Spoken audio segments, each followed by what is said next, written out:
This is a classic acid-base titration lab. First, you will make a solution of about 0.1 molar sodium hydroxide. Then you're going to standardize the sodium hydroxide using potassium hydrogen phthalate, which we abbreviate KHP for short.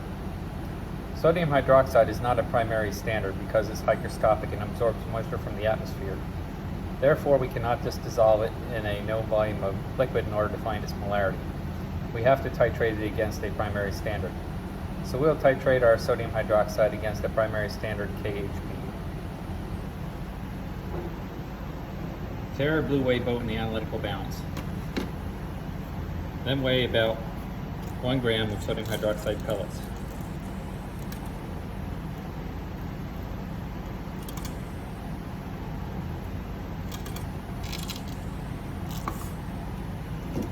You do not need to record the exact mass.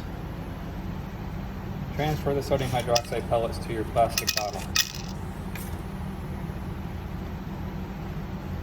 Then add 250 milliliters of distilled water. You may have to use your graduated cylinder multiple times.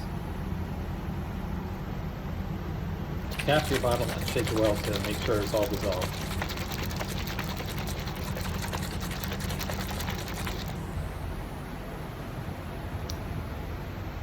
Fill your burette with distilled water and let it drain out into a waste beaker.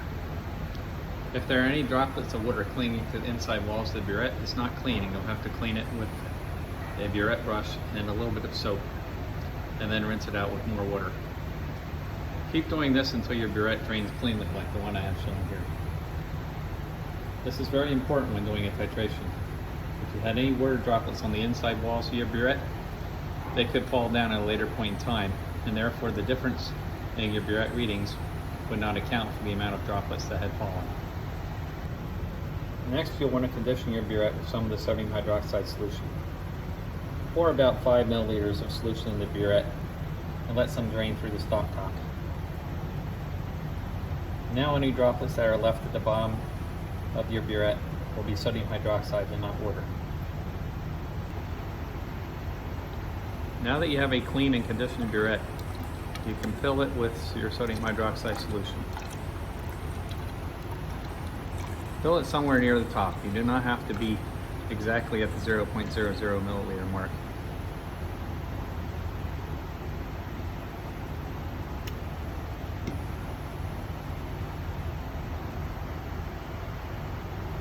And make sure you read the initial burette reading.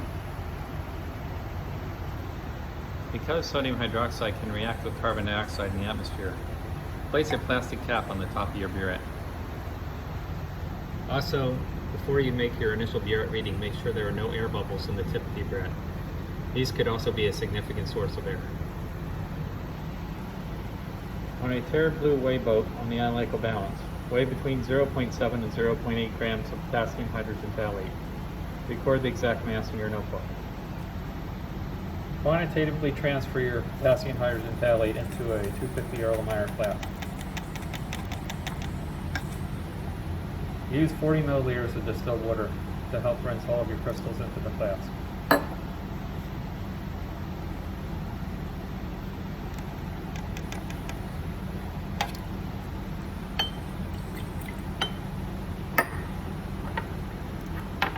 Then add 5 to 10 drops of phenolphthalein.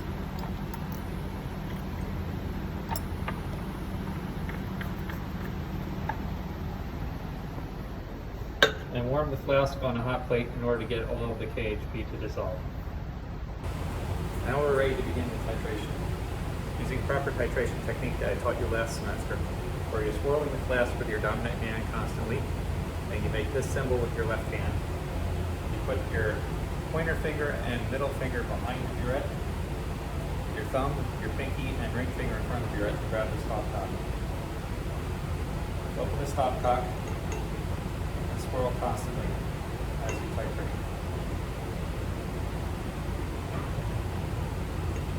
At first, you can let a lot of liquid stream in from the burette.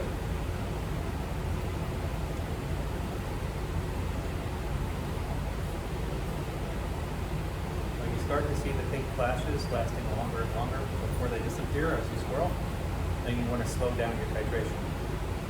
We're not there at that step yet.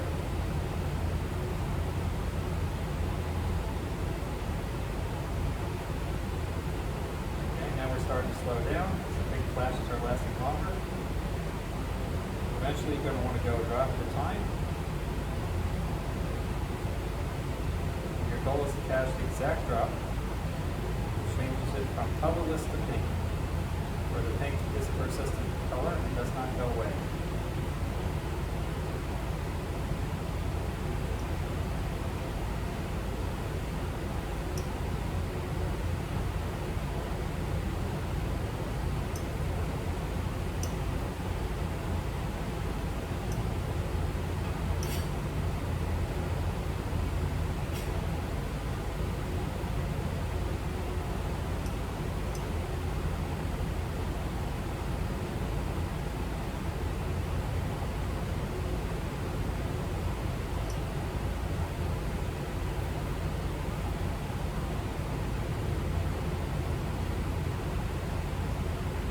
Coordinate, keep swirling the whole time. It's nice and important.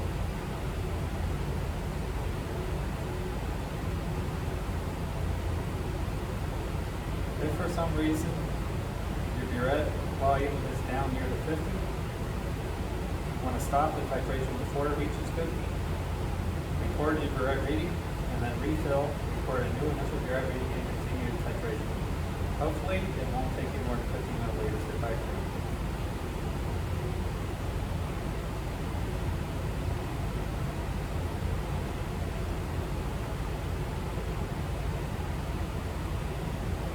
It does take you more than 50 milliliters to titrate. You use less AAP on your next trial.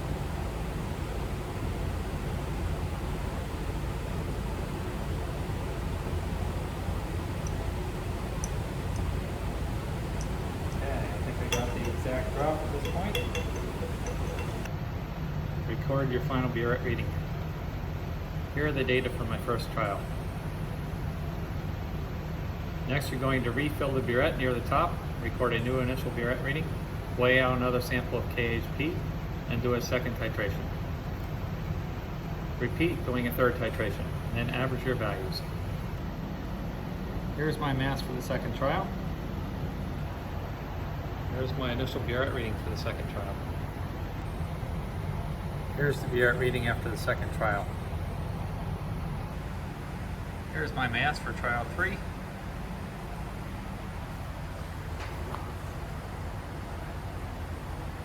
And the initial burette reading for trial 3. And it looks like trial 3 is done. Final burette reading.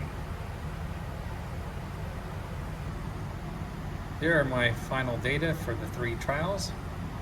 You can do your calculations then for the molarity, average the molarity, and then calculate the relative average deviation. All of your flasks can be washed down the sink since they are now neutral. Make sure that you save your sodium hydroxide solution because we're going to need that when we do a pH titration in a later week. Cap it tightly and put it in your locker until that week. Then clean and disinfect your area. Make sure to wash out your burette and then hang it upside down with a stopcock open in order to allow it to drain for the next class.